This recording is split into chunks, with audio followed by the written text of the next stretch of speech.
Thank you all for inviting me back to speak, and also just so I don't forget to congratulate each of the honorees. When I spoke last fall, I was pretty new on the job, and I wanted to outline to you what I consider to be some of the main priorities of the department. And at the time, I basically mentioned three. Number one was, due to the fact that we could apply less resources to the financial crisis, we were going to place more of a focus on the local New York marketplace. And that included the consumer, making sure coverage was available and affordable, the agents and brokers. I indicated at the time I wanted to make the department less a regulator and more a facilitator. And third was with the insurance companies, and I mentioned that I actually want at some point the insurance companies to want to come to New York to do business here and to locate here in New York. The second priority I mentioned was to address certain issues that required special attention, and I'll get to them in a moment. And the third one was to enhance New York's image as a world financial center.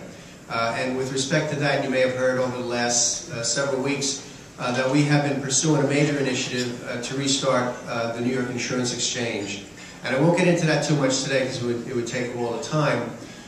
But just to give you sort of an update, last Thursday we had a preliminary meeting and we had over 75 people, mostly CEOs from the largest insurance companies and many of the largest investment banking firms. And they came, number one, to hear what we had to say about the proposal. And then number two, our goal was to see if they'd be willing to serve on working groups. And we had 7 or 8 working groups proposed. And we can't believe the response we got. There was almost universal approval, and almost every single CEO has agreed to serve on at least one, and most of the time 2, working groups. So we're guardedly optimistic that this is something that may come to fruition in the future. The last thing I'll just say is we have kind of an alignment of stars with respect to the New York Insurance Exchange, which for those of you who don't know will be a Lloyd's of London type facility in New York. We have it at every level of government. At the local level, we have the mayor very, very involved, and as with the New York City Economic Development Corporation. And we're actually having a dinner at Gracie Mansion with the mayor and with several capital providers that he knows on February 2nd. And we have benchmarks and dates set along the way. So as I return to speak to you in the future, I'll keep you advised on how that progresses as well. With respect to the priorities, with respect to number one, it has been my goal, and many of you have seen it with respect to agents and brokers, to have more of a dialogue and to work to the extent we can together. And many of you have met with me on several occasions on different issues, and that's the way I want to see the department proceed. Because I think working together, there's almost nothing we really can't do. With respect to the insurance companies, I've promoted someone in the department as Deputy Superintendent, and in addition to several other duties this person will have, he will be in charge of a project to streamline rate and form filing. Some of you here today have or will be asked to serve on a task force. We're not only doing it in the department, and I've already gone around to the different bureaus and I've met with everyone and I've seen the process, but we're going to have outsiders assisting, and we're going to get input from them on how to make this better. Again, I want you to want to file a rate or form filing in New York, and I want you to bring innovative products here, not try them out in 49 other states and then say, okay, it's safe to come into New York. Several issues that needed special attention. I'll start with the easy ones. Life settlements, which actually wasn't easy. That was around for several years.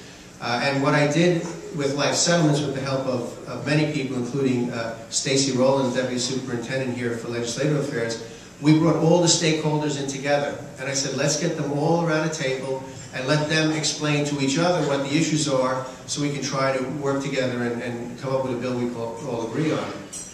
And after several late nights at the office and several late nights in Albany, it ended up passing unanimously, and every single stakeholder signed a letter of support in favor of it. We're trying to do that on a number of other issues. One is medical malpractice. That is, an issue in need of immediate attention. And I won't go too deep into this because it doesn't directly affect you, but there's two main problems with the industry, putting aside tort reform. Number one is with the rate setting process. Many of you know there's been a moratorium the last 2 years, so there's no rate increase. The second problem is on the back end. There's an unfunded liability with MMIP, which is sort of the residuary market of $480 million if it was undiscounted. I've been working with the industry and all the stakeholders, once again, with the medical malpractice carriers, with the doctors, the hospitals, the trial lawyers, you name it. And what I'm proposing on the front end with respect to the rate setting process is to form what they have in the workers' comp area, a rate servicing organization that will provide an advisory rate where all the stakeholders will have a seat at the table at the board and they'll have input on the assumptions that are made, the actuaries that are chosen, etc. On the back end, I have an understanding with the P&C industry that they'll work with us through an unfunded assessment to have that wiped out. And it is a small amount of money looking at it through the eyes of the P&C industry.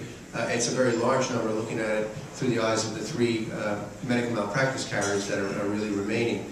I've mentioned this to several groups, and unsolicited, we've got comments from several national and international carriers who have indicated that they would be willing to get involved if that took place. So I've met with several of the stakeholders on numerous occasions. They're all in favor of it. So we believe the governor will make it a bill of his own, and we'll be able to, a program bill, so we'll be able to proceed with that.